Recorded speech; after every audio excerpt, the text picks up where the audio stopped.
Merhaba arkadaşlar. Bu videoda ittifak şampiyonasını anlatacağım.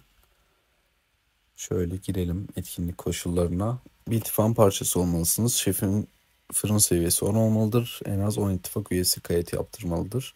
Çok basit şeylere geçiyorum arkadaşlar. Şöyle bir ödüllere bakalım. En başta sizi demir başlatıyor. Birinci olursanız 9500 alan, burada önemli olan tek şey şurada şampiyonlar rozeti. Çünkü burada şampiyon rozetiyle mağazadan alışveriş yapabiliyorsunuz. Bunun içinde mağaza rehberi videom var. İsterseniz oraya gidip detaylı bir şekilde buradan ne alınması gerektiğine dair videoyu izleyebilirsiniz. Tekrardan dönelim. Arkadaşlar burada seviyeniz ne kadar yükselirse o kadar çok rozet alıyorsunuz. Şöyle göstereyim. Bronza geçtiğinizde 2K artıyor. Gümüşe geçtiğinizde tekrar bakmadım sayıya, tekrar 2K artıyor. Biz şu an Gold 2'yiz. 16.7. Eğer yükselirsek elmasa 20'ye çıkacak 4K. Bu da zaten nihai son aşama. Burada tabii şöyle bir detay var. Bize kalıcı görünüm, yürüyüş ve çerçeve ve isim levhası da veriyor. Burası tabii biraz oyunun son aşamalarına doğru ama şöyle göstereyim. Bunlar da savaş ödülleri. Bu da genel olarak sıralaması. İttifak şampiyonası. Şimdi benim ise burada bir strateji ve bir taktiğim var. Bunu çoğu ittifak yapıyordur zaten. Bunu oyunda bilmeyen çok az kişi var. Belki bilmeyen birine denk gelirsek o en azından öğrenmiş olur. İttifakta eğer R4'seniz, R5'seniz ya da olmayabilirsiniz. İttifakınız bunu yapmıyorsa kesinlikle bunu yaptırın. Şöyle mesela etkinlik başladığında ilk 3 gün müydü? 2 ya da 3 gün bir kayıt aşaması başlıyor arkadaşlar. Burada birliklere tıkladığınızda 3 koridora kayıt yaptırmanızı istiyor. Bu 3 koridora kayıt yaptırdığınızda, çok pardon bir saniye, sesi kesmem gerekiyor. Arkadan ses geliyor, evet. 3 koridorumuz var arkadaşlar. Burada 3 koridora askerlerimiz kayıt oluyor. Bunu kendimiz oyuncular yani yapıyor. Mesela bizde 99 kişi kayıt olmuş. 3 gün süre boyunca giriyoruz burada. Örnek veriyorum. Birlikleri güncelle diyoruz. Ben burada 50-20-30 gönderiyorum. Bunu göndermemin sebebi de birebir normal dışarıdaki savaş taktiği olması. Birileriyle karşılaşıyoruz. Yenersek tekrar biriyle karşılaşıyoruz. Sonra iki savaştan sonra bitiyor. Başka oyuncu geliyor.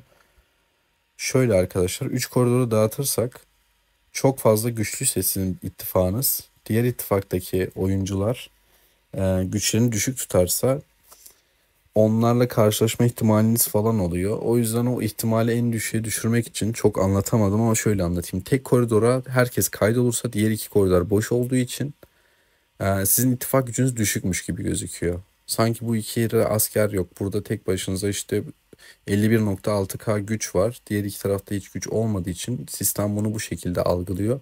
Ve size daha düşük birlikler, daha düşük ittifaklarla karşılaştırıyor. Ve bu şekilde çok rahat bir şekilde lig çıkabiliyorsunuz. Tabi bunu oyunda herkes bildiği için artık gold aşamaya geldikten sonra bakıyorsunuz ki karşınızda da size hemen hemen eşdeğer birlikler oluyor. Ya algoritma artık çalışmıyor bir yerden sonra ya da onlar da onu bildiği için yaptığı için ya kafa kafaya adamlarla falan denk geliyorsunuz. Ama mesela toplam 5 ya da 6 birlik mi savaşıyorduk burada, şu an tam hatırlamıyorum da. Bazen şey oluyor, sizin mesela 1 milyar ittifak gücünüz var, karşınıza bir tane 1 milyar geliyor, diğerlerinin gücü 200 milyon, 300 milyon, 500 milyon, bununla karşılaşabilirsiniz.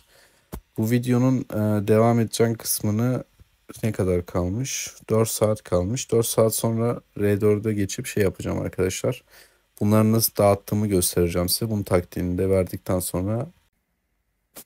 Merhaba arkadaşlar. Videonun devamını çekelim. Şöyle ittifak şampiyonasına geliyorum. Öncelikle eşleştirmeleri göstereyim arkadaşlar. Biz ilk maçı kaybettik. Puan 0. Bayrak 1. Bunun yapma sebebimiz, hepsini size dediğim gibi tek koridora, sol koridora kaydettik. Şuradan gösterebiliyor muyum? Yok, bir saniye şöyle. Burada bakın sol tarafta tüm askerler 20-20, sağ iki koridoru boş bıraktık. Arkadaşlar unutmuşlar. Biraz yoğun geçiyor bu aralar. Neyse şöyle detayları göstereyim. Şimdi bu eşleştirmenin şeyini göstereyim arkadaşlar. Mesela bizim 8 milyar 725 milyon klan puanımız var. Buradaki arkadaşlar 5 milyar güçte. Bunlar 9 milyar. 6 milyar. 9 milyar. 3 milyar. Yani şöyle bunu yaptık. İki tane bizimle kafa kafaya güçlü eşdeğer. klanla karşılaşmış olduk. Diğer 3 klan daha düşük seviyede olmuş oldu. Bu da bizi üst sıralara taşımaya yardımcı oluyor. Şunu geçen videoda söylemeyi unuttum. Onu ekleyeyim arkadaşlar. Buraya askerleri eklerken bu takviyeleri kullanan arkadaşlar var. Konuşlandırma kapasitesi. Şimdi normalde örnek veriyorum 100 milyon gücü olan adam bunu basıyor. 130 milyon, 140 milyon oluyor. Daha da güçlü olduğunu sanıyor ama mesela karşıdaki ittifaktaki balinalar hiçbir şey kullanmadan giriyorsa oraya eğer siz kendi balina olmamanıza rağmen istatistikiniz düşük olmasına rağmen gücünüzü yüksek gösteriyorsunuz. Ama adamla orada karşılaştığınızda asker sayınız fazla olsa bile istatistikiniz düşük olduğu için her türlü kaybediyorsunuz. Ya bunu yapmanız bence hem boşa elmas hem de gereksiz. Buradaki bu buff'ları kullanmayın. Ya sadece şunu yapabilirsiniz. Askerleri kaydedersiniz. Ondan sonra son güne doğru girersiniz. Bakarsınız işte T2 askerleriniz T3 olmuş. Pardon FC2 askerleriniz FC3 olmuş. Onları güncellersiniz. Bunu sadece orada onu yapın. Onun dışında kesinlikle yapmayın bence. Tavsiye etmiyorum. Şimdi konuşlandırmaya bakalım arkadaşlar. Karşıda bakın. Sol koridor 34, 30, 30, 46K, 45K, 40K. Bizim buradaki amacımız iki koridoru yenmek. Biz de bu şekilde dizdik. Sol tarafa 47K koyduk. Sol tarafları 46K. Yani şey olarak yeniyor gözüküyoruz. En sağ koridorlara en düşük koridorları, en zayıf koridorları. Biz de oraya 46K ile güçlü koridoru yaptık. Yani bu şartta orta koridoru zayıf koyuyoruz. Yani şu şekilde yapacaksınız. 3 koridorun ikisine en güçlü oyuncularınızı koyacaksınız. Bir koridorunuzu zayıf bırakacaksınız. Çünkü amaç zaten iki koridoru çok güçlü tutup iki koridoru kazanmak. Yani bunu bu şekilde yaparsanız ihtimalleriniz yükselir kazanmak için en azından. Size bunu tavsiye ediyorum. Yani genel olarak bu video bu şekilde arkadaşlar. Aklıma gelmeyen bir şey olursa videonun açıklamasına sonrasında eklerim.